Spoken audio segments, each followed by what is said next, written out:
আসসালামু আলাইকুম রহমতুল্লাহি ওবরাকাতুহু। আমরা ২০২৫ সালের যশোর বোর্ডের একটা প্রশ্ন নিয়ে তোমাদের সামনে হাজির হয়েছি। প্রশ্নের উদ্দীপকটা আমরা খুব খেয়াল করব। দশম শ্রেণীর শিক্ষার্থী সাবিলা মুসলমান হলেও হযরত ঈসা আলাইহিস সালামকে মহান আল্লাহর পুত্র মনে করে। ঈসা আলাইহিস সালামকে মহান আল্লাহর পুত্র মনে করছে। আমরা আমাদের বইয়ের শিরকের মধ্যে পড়েছি শিরক ৪ প্রকার। তার একটা প্রকার হলো সরাসরি আল্লাহর সাথে শিরিক করা, আল্লাহর সত্তার সাথে শিরিক করা, আল্লাহকে একাধিক মনে করা বা আল্লাহর স্ত্রী সন্তান আছে এমন মনে করা। তো সাবিলা ঈসা আলাইহিস সালামকে আল্লাহর পুত্র মনে করছে। আচ্ছা, উদ্দীপকের দুইটা অংশ, একটা অংশ এখানেই শেষ হয়ে গেল। অন্যদিকে নবম শ্রেণীর শিক্ষার্থী সাদিকা তার সহপাঠী ফারিহাকে সালাত আদায়ের জন্য আহ্বান করে। এতে ফারিহা সাদিকার উপর ক্ষিপ্ত হয়ে সালাত, সাওম ইত্যাদি বিশ্বাস করে না বলে পরিষ্কার জানিয়ে দেই। বিষয়টি তো শ্রেণী শিক্ষক অবগত হয়ে বলেন, ফারিহাকে তার এ মনোভাবের জন্য একদিন কঠিন পরিণতি ভোগ করতে হবে। ফারিহা যে মনোভাব পোষণ করছে, এই মনোভাবের জন্য একদিন তাকে কঠিন পরিণতি ভোগ করতে হবে। আমরা উদ্দীপকে দুইটা ব্যাপার পাইলাম, একটা হলো শিরকের সাথে মিলে, আর একটা কুফুরের সাথে মিলে। সে সরাসরি সালাত সাওমকে অস্বীকার করছে, অবিশ্বাস করছে। অবিশ্বাস করা তো কুফুর। আচ্ছা, তাহলে উদ্দীপক পড়ে আমরা দুইটা ব্যাপার পাইলাম। এতটুকু ধারণা আমরা উদ্দীপক থেকে নিলাম। এখন আমাদের সামনে প্রশ্ন। প্রশ্ন ক, আখেরাত কাকে বলে? দেখো, ক আর খর সাথে সাধারণত উদ্দীপকের কোনো সম্পর্ক থাকে না। ক, আখেরাত কাকে বলে? আখেরাত অর্থ পরকাল। মানুষের মৃত্যুর পরবর্তী জীবনকে আখেরাত বলা হয়। বইয়ের যতগুলো অধ্যায় আছে, প্রতিটা অধ্যায়ের একদম প্রথম ২-৩টা লাইন তোমাকে খুব ভালো করে মুখস্থ করতে রাখতে হবে, মুখস্থ করতে হবে। রিসালাত কাকে বলে, আখিরাত কাকে বলে, তাকদীর কাকে বলে, শিরক কাকে বলে, কুফর কাকে বলে, নিফাক কাকে বলে। যদি প্রথম অধ্যায় দেখো, দ্বিতীয় অধ্যায় দেখলে তোমাকে শরীয়ত কাকে বলে, কোরআন কাকে বলে, হাদিস কাকে বলে, ইজমা কাকে বলে, কিয়াস কাকে বলে, শরীয়তের আহকাম কাকে বলে। তৃতীয় অধ্যায় দেখলে ইবাদত কাকে বলে, নামাজ কাকে বলে, যাকাত কাকে বলে, সওম কাকে বলে। এরপরে শিক্ষকের এই মালিক শ্রমিক সম্পর্ক, এখানে মালিক বা শ্রমিক বলতে কি বোঝানো হয়েছে। চতুর্থ অধ্যায় দেখলে আখলাক কাকে বলে, হামিদা কাকে বলে, জামিয়া কাকে বলে, হব্বুল ওতন কাকে বলে, গিবত কাকে বলে। এগুলো তোমার মুখস্থ রাখতে হবে। পঞ্চম অধ্যায়ে তো কোনো সংজ্ঞা নাই, কারণ পঞ্চম অধ্যায় তো শুধু জীবনী। যে কোনো সংজ্ঞা ক নম্বর প্রশ্নে চলে আসে। এই প্রশ্নে আসছে আখেরাত কাকে বলে। তাহলে আখেরাত অর্থ হলো পরকাল, মানুষের মৃত্যুর পরবর্তী যে জীবন, এই জীবনকে বলা হয় আখেরাত। খ নম্বর প্রশ্ন, আমাকে শাফাত করার অধিকার দেওয়া হয়েছে, বাণীটি ব্যাখ্যা করো।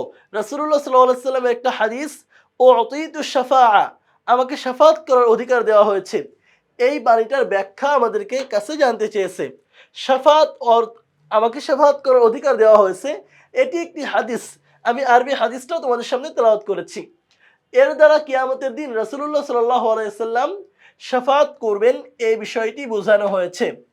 শাফাত শব্দের অর্থ সুপারিশ করা, অনুরোধ করা। ইসলামী শরীয়তের পরিভাষায় কল্যাণ ও ক্ষমার জন্য আল্লাহ তাআলার নিকট নবী রাসূল ও নেক বান্দাগণের সুপারিশ করাকে শাফাত বলা হয়। মানে কল্যাণ লাভের জন্য অথবা ক্ষমা প্রার্থনার জন্য আল্লাহ তাআলা রাসূল এবং যারা নেক বান্দা আছেন তারা আল্লাহর কাছে সুপারিশ করবেন, এটাকে শাফাত বলা হয়।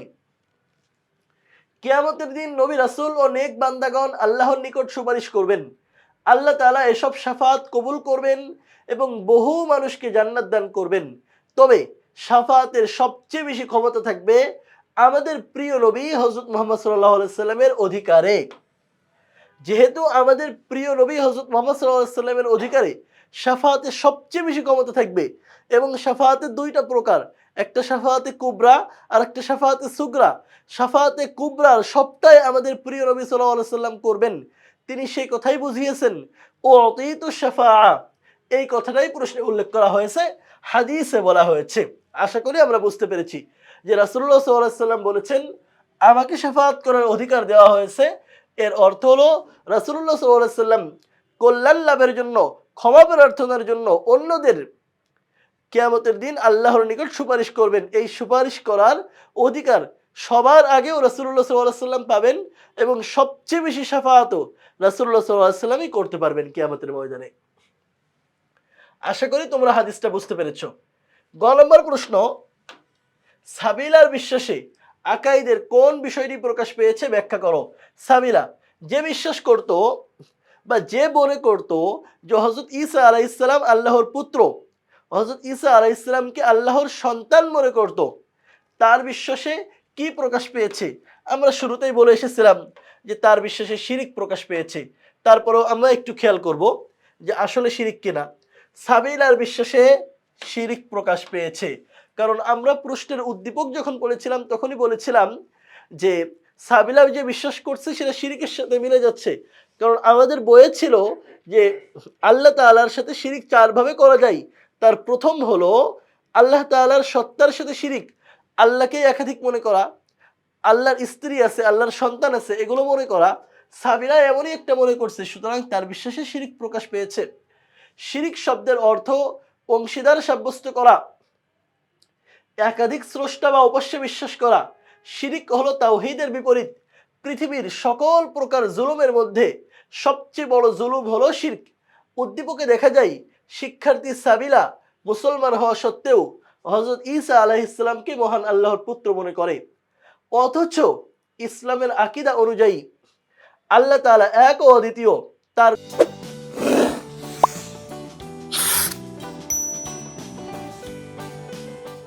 কোনো সন্তান নেই এবং তিনিও কারো সন্তান নন। আল্লাহ বলেন তিনি কাউকে জন্ম দেননি এবং তাকেও কেউ জন্ম দেয়নি। লাম ইয়ালিদ ওয়া লাম ইউলাদ, মানে আল্লাহর কোনো পিতামাতা নাই এবং তার কোনো সন্তানও নাই। তিনি আরো বলেন তার কেমন করে সন্তান থাকতে পারে যখন তার স্ত্রী নাই। সূরা আনআমের আয়াত নম্বর 101 নম্বর আয়াত, যে ওয়ালান তাকুল্লাহু সাহিবা, আল্লাহর তো কোনো স্ত্রী নাই, তো আল্লাহর সন্তান কিভাবে থাকতে পারে? কিন্তু সে আল্লাহর সন্তান মনে করছে ঈসা আলাইহিস সালামকে। তাই আল্লাহর সন্তান আছে বলে বিশ্বাস করা শিরকের অন্তর্ভুক্ত। আল্লাহ তাআলার সাথে যে চারভাবে শিরিক হতে পারে এটা আমরা বারবার বললাম এই প্রশ্নের মধ্যে। তার প্রথম হল আল্লাহ তাআলার সত্তা ও অস্তিত্বে শিরিক করা, যেমন ঈসা আলাইহিস সালামকে আল্লাহর পুত্র মনে করা। সুতরাং সাবিলার বিশ্বাস স্পষ্টভাবে শিরকের অন্তর্ভুক্ত। শিরিকের অন্তর্ভুক্ত স্পষ্টভাবে সাবিলার বিশ্বাস। কিভাবে শিরকের অন্তর্ভুক্ত বলেছি, আল্লাহর সাথে কয়ভাবে শিরিক করে যায় বলেছি, এটা কিভাবে শিরিক তাও তোমাদের সামনে বিস্তারিত ব্যাখ্যা করেছি। তোমরা বুঝতে পেরেছো আশা করি। দেখো একটা ব্যাপার বলি, সৃজনশীল প্রশ্ন মানে হলো এক প্রশ্নের সাথে আরেকটা প্রশ্নের কখনো মিল থাকে না। সৃজন মানেই তো সৃষ্টি, নতুন নতুন কোনো কিছু সৃষ্টি করা। তো এইবার এখানে প্রশ্ন আসছে যে আল্লাহ তাআলার সাথে যে চারভাবে শিরিক হতে পারে তার প্রথম প্রকার নিয়ে। অন্য যে আরো 3 প্রকার আছে, গুণের ক্ষেত্রে আল্লাহর সাথে শিরিক হয়, এই বিশাল বিশ্বজগৎ পরিচালনার ক্ষেত্রে আল্লাহর সাথে শিরিক হয়, ইবাদতের ক্ষেত্রে আল্লাহর সাথে শিরিক হয়, তো অন্য কোনো একটা প্রকার দিয়েও কিন্তু প্রশ্ন আসতে পারে। সুতরাং আল্লাহর সাথে যে চারভাবে শিরিক হয়, আবার এই চার ভাবের যে মানে চারটা ভাবও তোমার কাছে যে কোনোভাবে জানতে চাইতে পারে। সুতরাং তোমার উচিত হলো বই থেকে আল্লাহর সাথে যে চারভাবে শিরিক হয় এই চারটা খুব ভালো করে মুখস্থ রাখা। তাহলে প্রশ্ন যেভাবেই আসুক না কেন আশা করি তুমি উত্তর দিতে পারবা। প্রশ্ন নম্বর ঘ, ফারিহার মনোভাবের প্রেক্ষিতে শ্রেণী শিক্ষকের মন্তব্যের যথার্থতা নিরূপণ করো। ফারিহা বলেছিল আমি নামাজ রোজা বিশ্বাস করি না, আর শ্রেণী শিক্ষক তার মনোভাবের প্রেক্ষিতে বলেছিলেন ফারিহাকে তার এই মনোভাবের জন্য একদিন কঠিন পরিণতি ভোগ করতে হবে। আমরা দেখি তার মনোভাবের কারণে কি প্রকাশ পেয়েছে এবং শ্রেণী শিক্ষকের বক্তব্য অনুযায়ী এটা আসলে কি হতে পারে। দেখো, আমরা তো আগে বলে এসেছিলাম যে সে হলো আল্লাহর সাথে শিরিক এই কুফরি করেছে, এটা আমরা উদ্দীপক পড়ে ধারণা করেছিলাম। দেখো উত্তর কি লেখা আছে, ফারিহার মনোভাবটি কুফুরের অন্তর্ভুক্ত। তার মানে বোঝা যাচ্ছে আমরা যেটা ধারণা করেছিলাম আমাদের ধারণাটা ঠিক ছিল।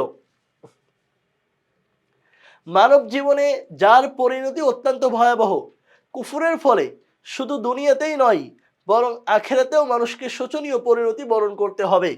তাই এ বিষয়ে শ্রেণী শিক্ষকের মন্তব্য সম্পূর্ণ যথার্থ ও পরিপূর্ণ যুক্তিসঙ্গত। শ্রেণী শিক্ষক যে বলেছে তাকে একদিন শোচনীয় পরিণতি ভরণ করতে হবে, শোচনীয় পরিণতি তার জীবনে চলে আসতে পারে, এটা খুবই যুক্তিসঙ্গত কথা। কুফুর শব্দের আবিধানিক অর্থ অস্বীকার করা, অবিশ্বাস করা, গোপন করা, অবাধ্য হওয়া। ইসলামী পরিভাষায় আল্লাহ তাআলার মনোনীত দিন ইসলামের মৌলিক বিষয়সমূহের কোনো একটির প্রতি সম্পূর্ণ বা আংশিক অবিশ্বাস করাকে কুফুর বলে। ইসলামের যতগুলো বিষয় আছে এর কোনো একটার প্রতিও কেউ যদি আংশিকভাবে অস্বীকার করে তাহলে সে কুফরি করবে। কুফুর হলো ঈমানের বিপরীত। ঈমান মানে বিশ্বাস করা, আর কুফুর মানে অস্বীকার করা, অবিশ্বাস করা।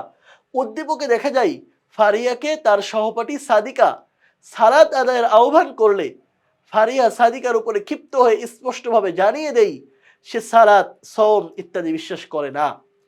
ইসলামের মৌলিক বিষয়সমূহ তথা সালাত, সওম, হজ, যাকাত ইত্যাদির কোনো একটিকেও অস্বীকার করা বা সে বিষয়ে সন্দেহ পোষণ করা কুফুরের অন্তর্ভুক্ত। ইসলামের মৌলিক যে বিষয়গুলো আছে, ইসলামের মৌলিক ইবাদত হলো চারটা: নামাজ, রোজা, হজ, যাকাত। এই চারটা মৌলিক ইবাদতের কোনো একটা ইবাদতকে কেউ যদি অস্বীকার করে তাহলে সে কাফের হয়ে যায়, সে কুফরি করে। তোমাদের বইয়ে কুফরির অনেকগুলো কারণ দেওয়া আছে কুফর অধ্যায়ের মধ্যে। সেখানে দেখবা যে 25 সালের বইয়ে 8টা দেওয়া আছে, 26 সালের বইয়ে একটু বাড়ানো হয়েছে আরো দু একটা। তো ওর মধ্যে দেখবা অবশ্যই এই কারণটা দেওয়া আছে যে ইসলামের মৌলিক ইবাদতগুলো অস্বীকার করা কুফরির কারণ। ফারিয়া এখানে ইসলামের মৌলিক একটা ইবাদতকেই অস্বীকার করে বসছে, যে সে সালাত, সওম বিশ্বাস করে না। ইসলামের মৌলিক বিষয়সমূহ তথা সালাত, সওম, হজ, যাকাত ইত্যাদির কোনো একটিকেও অস্বীকার করা বা সেই বিষয়ে সন্দেহ পোষণ করা কুফুরের অন্তর্ভুক্ত। পরকালে কুফুর অবলম্বনকারীদের জন্য কঠিন শাস্তির ঘোষণা দেওয়া হয়েছে। আল্লাহ তাআলা বলেন, যারা কুফরি করবে এবং আমার নিদর্শনগুলোকে অস্বীকার করবে তারা জাহান্নামের অধিবাসী। সূরা বাকারা আয়াত নম্বর 39। ওয়াল্লাযীনা কাফারু ওয়া কাযযাবু বিআয়াতিনা উলাইকা আসহাবুন নার। যারা কুফরি করবে, আমার আয়াতগুলোকে অস্বীকার করবে, উলাইকা আসহাবুন নার, তারা জাহান্নামে যাবে, হুম ফিহা খালিদুন, এবং সারা সেখানে চিরকাল থাকবে। তাই শ্রেণী শিক্ষক বিষয়টি অবগত হয়ে বললেন, ফারিয়াকে তার এ মনোভাবের জন্য একদিন কঠিন পরিণতি ভোগ করতে হবে। তখন তা ইসলামী আকিদার আলোকে যথার্থই হয়েছে, কারণ শ্রেণী শিক্ষক বুঝতে পেরেছেন ফারিয়া সালাত এবং সওমকে অস্বীকার করে মূলত কুফরি করেছে, আর ইসলামী আকিদায়, ইসলামী বিশ্বাসী কুফরির পরিণতি দুনিয়া ও আখিরাতে শোচনীয়। তিনি সে কথাই বলেছেন, অবগত হয়ে বলেছেন ফারিয়াকে তার এ মনোভাবের জন্য একদিন কঠিন পরিণতি ভোগ করতে হবে। তখন তা ইসলামী আকিদার আলোকে যথার্থ হয়েছে। পরিশেষে বলা যায় কুফর একটি মারাত্মক পাপ। এটি দুনিয়া ও আখেরাতে উভয়কে ধ্বংস করে দেয়। তাই ঈমান রক্ষার স্বার্থে আমরা সর্বদা কুফর থেকে দূরে থাকব। কুফরি কারোর মধ্যে আছে তার মানে তার মধ্যে ঈমান নাই। কারণ আমরা আমাদের বইয়ে পড়লাম কি, ঈমানের বিপরীত হলো কুফর, যেমনভাবে তাওহীদের বিপরীত হলো শিরক। এখন একজনের মধ্যে কুফর যদি চলে আসে তাহলে তার মধ্যে ঈমান থাকতে পারে না। যেমন আলোর বিপরীত অন্ধকার, অন্ধকার চলে আসলে আলো থাকে না, আলো চলে আসলে অন্ধকার থাকে না। এই জন্য আমরা যদি আমাদের ঈমানটা বাঁচাতে চাই, আমরা যদি আমাদের ঈমানটার হেফাজত করতে চাই, আমাদের অন্তরের মধ্যে আল্লাহর প্রতি, নবী রাসূলের প্রতি, আখিরাতের প্রতি, ঈমানের মৌলিক বিষয়গুলোর প্রতি যে বিশ্বাস আছে, সেই বিশ্বাসগুলো যদি আমরা যথাযথভাবে সংরক্ষণ করতে চাই তাহলে আমাদের অবশ্যই কুফরি থেকে বেঁচে থাকতে হবে। তো এই প্রশ্নের মধ্যে আমরা অনেকগুলো ব্যাপার নিয়ে তোমাদের সাথে কথা বললাম, অনেকগুলো ব্যাপার নিয়ে আলোচনা করলাম। এটা যশোর বোর্ডের প্রশ্ন ছিল 2025 সালের। আমরা সেখানে কথা বলেছি 4টা ব্যাপার নিয়ে।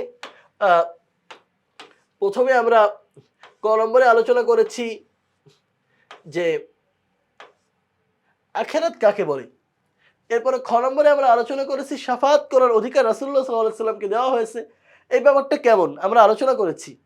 আমরা সাবিলার বিশ্বাসের আকাইদের কোন বিষয় প্রকাশ পেয়েছে এখানে আলোচনা করতে গিয়ে আমরা শিরকের কথা বলেছি, এবং ফারিহার মনোভাব আলোচনা করতে গিয়ে আমরা কুফরের আলোচনা করেছি। তো অন্য যে কোনো প্রশ্ন যদি তোমাদের আসে, কুফরের আলোচনা যদি সেখানে থাকে, তাহলে এখান থেকে ঘ নম্বর পড়ার কারণে আমরা ইনশাআল্লাহ সেটা উত্তর দিতে পারবো। যদি অন্য কোনো প্রশ্নে শিরকের আলোচনা থাকে, এখান থেকে গ নাম্বার পড়ার কারণে আমরা ইনশাআল্লাহ সেটার উত্তর দিতে পারবো। আর ক আর খ তো অবশ্যই তোমাকে হুবহু মুখস্থ থাকতে হবে, তা না হলে তুমি উত্তর দিতে পারবা না। আশা করি এই প্রশ্নের উত্তরের থেকে আমরা অনেকগুলো বিষয় স্পষ্ট করলাম। তোমাদের সবার জন্য অনেক শুভকামনা। পরবর্তী কোনো ক্লাসে দেখা হবে। ততক্ষণ পর্যন্ত আসসালামু আলাইকুম ওয়া রাহমাতুল্লাহি ওয়া বারাকাতুহু।